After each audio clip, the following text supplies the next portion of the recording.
बचपन में ये लड़का मोटा सा और दिखने में खास नहीं था, लेकिन बड़ा होकर पूरा हार्ट थ्रॉब बन गया। सीन अपनी पहली मोहब्बत हैना से डेट पर मिलने आया था। जैसे ही हैना ने सीन को देखा, वो पूरी तरह सन्न रह गई। उसकी यादों का वो गोलमटोल बच्चा और सामने खड़ा ये हैंडसम लड़का, दोनों उसकी आंखों के सामने बार बार बदल रहे थे। सीन धीरे धीरे आगे बढ़ा, लेकिन अब उतनी आकर्षक न दिखने वाली हैना के पास से सीधा निकल गया और उसके पीछे खड़ी लड़की को ग्रीट करने लगा।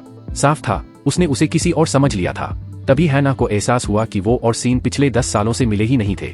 सीन की यादों में हैना अब भी वैसी ही थी, स्कूल की सबसे खूबसूरत लड़की, जिसे सब पसंद करते थे। वही लड़की जो तब उसके लिए खड़ी हुई थी जब सब उसे चिढ़ाते थे। लेकिन अब वो खुद को पहचान नहीं पा रही थी।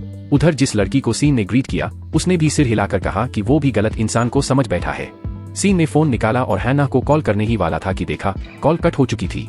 उधर हैना अपनी हीन भावना में छुप गई और सामने खड़ी अपनी दोस्त शेरी के पास चली गई। शेरी के सवालों पर हैना बस इतना बोली, अब मैं उसके लायक नहीं हूँ, बेहतर है वो अपनी अच्छी यादों में ही मुझे रखे। शेरी ने उसे ढांढस बंधाया और आगे बढ़ने को कहा। तभी हैना के दिमाग में एक आइडिया आया। उसने कहा कि क्यों न उसकी खूबसूरत और अमीर दोस्त शेरी ही उसकी जगह बनकर डेट पर चली जाए। उधर सीन बेसब्री से इंतजार कर रहा था और इधर शेरी धीरे धीरे उसके पास पहुंची और मुस्कुराकर उसे ग्रीट किया। सीन ने मुड़कर सामने देखा, उस नाम को पुकारा जिसे वो 10 साल से मिस कर रहा था, और बच्चे जैसी खुशी से मुस्कुरा उठा। पास ही छुपकर ये सब देख रही हैना अंदर से टूट रही थी।